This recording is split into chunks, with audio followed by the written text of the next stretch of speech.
everybody. I have mixed feelings about sharing my thoughts on the international World Wide Web. It feels very narcissistic. On the other hand, my favorite YouTube is, well, my new favorite, I have a lot of favorites, is Shayna Klee, The Purple Palace. And I love watching her life, and it distracts me from my problems and myself for a little time, and that's a gift. And she's an artistic, musical, young, beautiful American living in Paris, and I'm vicariously living my youth again through her, and I appreciate it. It's fun. So if you don't want to watch me, then that's good, fine. But I came across this letter, a 15-page letter, and I think it's interesting. Maybe no one else will, but you know the times in your life when you have to make a big decision, like who you're going to marry, what college you're going to, and it's going to affect everything, or accepting Jesus as your Savior. You know, it's going to affect everything. And they're big decisions, you know, but you got to decide. Sometimes there's a fork in the road and both ways are bad. You're going to lose either way.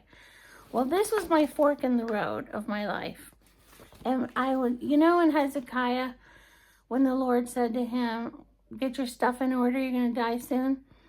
And then Hezekiah started crying, and then he said, but I've been a good king and I followed you. And the Lord said, okay. 15 more years. And I named my dog Hezekiah because of that great story, because it means God listens to us. Sometimes he changes his mind, but it doesn't even matter 15 years. Like, I have stage 4 cancer, right? 15 years is like that. It's a blip. It's a second. It goes so fast. So anyway, I'm rambling. I do have a funny story for you, though. Where am I supposed to look? Here. So I said to my husband, how come we're not picking out our graves? You don't want to be buried with me, do you? You want me to die, and you want to marry someone else and be buried with her. And he goes, no, I want to be buried with you. And I said, oh, well, then why aren't we picking out our graves? We got to do it sometime. I'm 65 and a half, and he's 66 and a half. And I have stage 4 cancer. Sorry to keep reminding you, but it's sort of on my mind. Anywho, my cancer report lately, they say my right lung is collapsed, but it doesn't hurt and I can't feel it. So I'm waiting to see what the doctor wants to do. Anyway, long story short, me and Paul go to look for a grave. And we don't know where to go. So we go to the last place we went to someone's funeral, and it's okay, it's pretty, it's nice, you know. And we didn't grow up here, so we don't have any roots like that. I'm telling a story. Go. And so, can I make noise? Close the doors. So we go to the cemetery, and I say, well, I don't want to be buried under dirt, underground. Jesus wasn't. And I don't want to be burned up, cremated. And I go, so how about a drawer? Like my mom and dad have, like, they call it a crypt, which is very creepy, like a horror movie. I go, how about one of those? Like, and she goes, well, we only have the ones outside now. I go, outside, perfect, because I'm claustrophobic. Outside's great. And we only have the one on the top. I go, that's fantastic. And so she takes us to this place in the middle of the whole gardens. And it's a high up drawer on the top.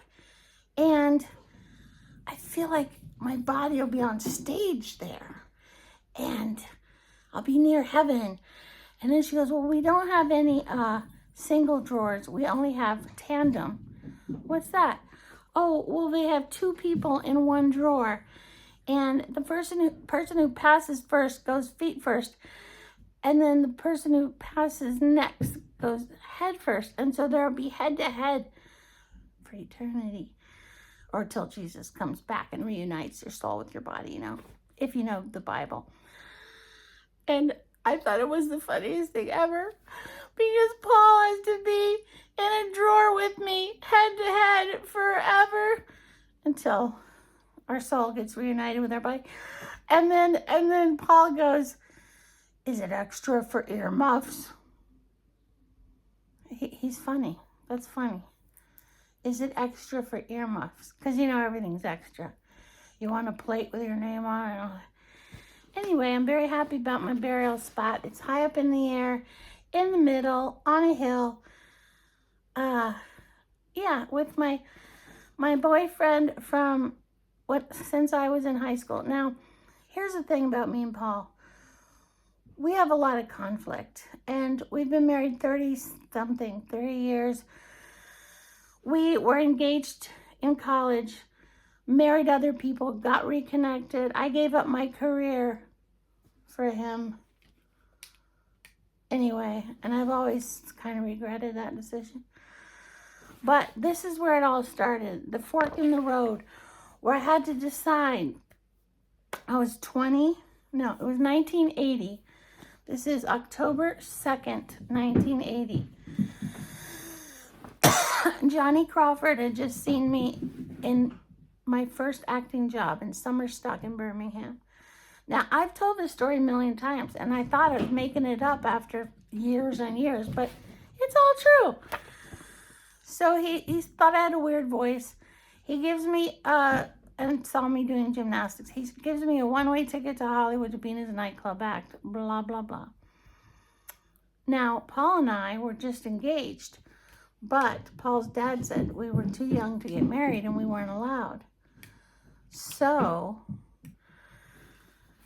here we go.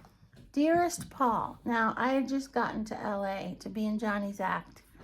Me and Paul, I'd given him the ring back because he said he wouldn't marry me because his dad said he wouldn't pay for his college if he did. We were too young, blah, blah, blah. So I was on this precipice of like, well, if Paul marries me, I'd be happy being a mother and a wife. That's what I was raised to be. But I had this little whim that I loved being in my first play at Furman, and I got the acting bug. So I was in that time in life when you can go this way or this way, Dearest Paul, I was so happy to receive your letter. Since I wrote you, I have moved out of the Crawford's house and to my own place. It was not comfortable to live as a guest for longer than a couple weeks. They were all nice, but were not my family, and Johnny, not my boyfriend, so I found in the newspaper a solution and bicycled to this old people's retirement hotel called the Kipling. I had the choice of 1, returning home to Miami, 2, staying here in LA independently, or 3, staying with the Crawfords in a sticky situation, so I chose to attempt to be independent. Here at the Kipling, what a funny place it is, the deal is room and board for 14 and a half hours work a week, which is only 2 hours a day. Free meals, room, toilet paper, soap, clean sheets and towels in exchange for work. Really a good deal. What made the whole thing so miraculous was the manager, Joe Lubinski, is a Christian. I walked in, sweaty and quite dazed, like, why am I in LA and how did I get here? I spoke to Joe about my situation, mentioning that if you get bored, you can switch to the Purple Palace. She's really beautiful and young. I told him that I desired a position here because I was in an awkward position at the Crawfords. Is this a bad angle? Okay. I think I mentioned something about I'm conservative and they are not. I wasn't even political then. I think I was hinting at Christian. He looked at my application, I think the Bible college part, and asked me if I was a Christian. When I said yes, he said, I am too. And at that moment, an instant bond or tie was between us, Christ. And he called my Miami home to verify my identity because I had forgotten my driver's license, and told my brother on the phone that this was my new address. I moved into the Kipling September 8th, exactly 1 month after arriving in LA. Here I have been living, working, and beating the pavement, looking for another job that will allow me to save up enough cash to, 1, buy a car. I'm pretty sharp for a 20-year-old, right? I know.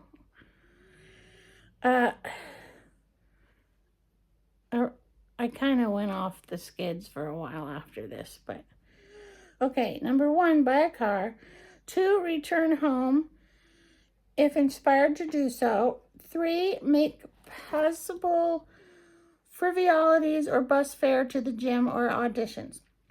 I'm still trying to figure out what I am doing here. I never wanted to come. I guess when I was sent a free plane ticket to a mecca of showbiz, I thought it only my natural, logical response to jump at the opportunity. If I'm truly dedicated to acting as a career, it should be my duty. This is so cute. Oh, so cute. And then I experimented with, a few bad things. But my daughter heard some of these letters. She goes, Mommy, you were really a church girl. I still am, but I did not live a perfect life. But I have tried, and God has picked me up off the ground many times. So I'm here alone working.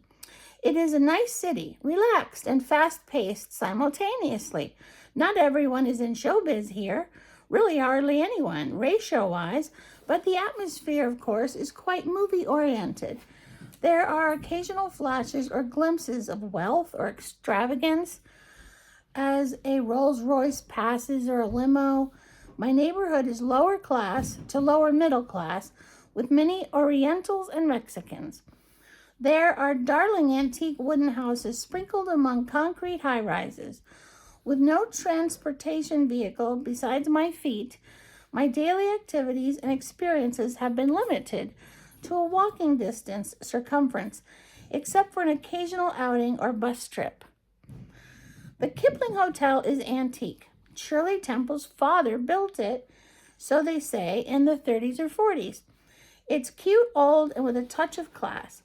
All the residents here are around 80 to 90 years old, but not incapacitated. Many are spunky, some are senile. This isn't a nursing home. They get no nursing. My job is to serve lunch to them 6 days a week from 10:30 to 1:30 p.m. and busboy the tables and waitress and kitchen work. Besides those hours, I am free. So my first day here, I got a waitress job 3 blocks away at Charles V Disco. Okay. Turned out to be all black clientele, low tippers, alcoholic boss, dishonest coworkers, etc. I quit after 3 days. Applied everywhere. Then, through Joe, the boss here, I got a part-time job in a nearby bakery, Soretto's Bakery. I am the assistant to the head baker, learning the craft.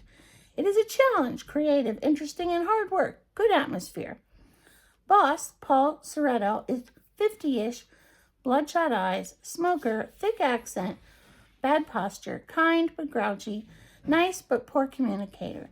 He's married to a younger Danish wife who does not like it that a girl, me, is working with him. So I don't know how long that job will last. Meanwhile, the American Cancer Society is flaunting an $800 a month job as a secretary. I applied. They seem to want me, but haven't given me the yes yet. Tomorrow, they asked me to return for a typing test, just for the record. Already gave me an intense, thorough interview. Also, I have a job in my spare time typing for Mr. Pan. a Chinese 80-year-old resident here who is writing a book called The Chinese Puzzle. He is very intelligent, an ex-ambassador to Colombia for China. He put a typewriter in my room and pays me 75 cents a page. It will add up, hopefully. I'm the only girl employee here at the Kipling. All the others are guys, most are around 20 to 23 years old, and students at local colleges and into music or writing or acting. They're nice, but many are big talkers, little doers, and get aggravating. For example, yeah, I'm a writer. I got a script right here. I'm working on, yeah. We'll start filming soon as I get a producer and $1 million. They all brag a lot too. Try to outdo each other. Bart, Joelle, Mark, Ed, and Philippe. Sounds like a haven to a single girl, but haha, what a pickle. No men intrigue or interest me. They're all selfish and out to see what they can get or what they can brag about. It turns my stomach to, I'm reading it like a baby because, it's kind of young sounding. It turns my stomach to proceed to sense their little show when they enter my room, quote, to be friendly or kind, unquote, and are really just showing the other guys how long they can stay in my room. To summarize, they bug me. Everyone bugs me. From Johnny, who thinks he's a star, Crawford, to Mr. Nice Guy Boss with ulterior motive. Oh, I hope they're not listening. That sounds kind of mean. Mr. Nice Guy Boss, the Christian, feigns concern over me while using me, not sex-wise. He's happily married. What I mean is, he got me the job in the bakery, I suspect, because he could keep my income low enough so I can't move from here and have a live-in baker. So he will eventually spend less overhead on pastries. This is hilarious. I'm a terrible cook. I make him here instead of him ordering from a bakery. You see, if the Cancer Society job at that one, I would have to move out of here because the hours conflict. And financially, I could with the cheap apartment I found. It's an odd, icky feeling to be in a big new city alone, friendless and familyless. Very odd. Very brave. Johnny is more concerned with his acting career than with mine. So he doesn't help me that way. I shouldn't say this, but he's passed on. He was my friend his whole life. And he would tell you this too. He's $70,000 in debt from bad stock investments. So he can't help me financially. He's nice, whatever. Whenever I bring up the Bible, he turns off his auditory receivers and retention departments. I am very sorry for the rambling of this, but it seems impossible to communicate to you my setting if I don't. And then I put, but he listens a tiny bit. Okay. So my memories are pretty accurate. Now that I've been independent, I'm ready to go home. But I know my parents like to be alone now, and they don't want me hanging about there. With only 1.5 years left for my BA, I'd love to finish, but I'm very without inner guidance as to what to major in. I guess English would be the best idea. I'm sick of the pressure and atmosphere of showbiz. There's a lot of pressure. I'm sorry for being so lengthy in detail all about myself, but I want you to understand where I'm at. Okay, that's part 1. Now I'm going to do part 2.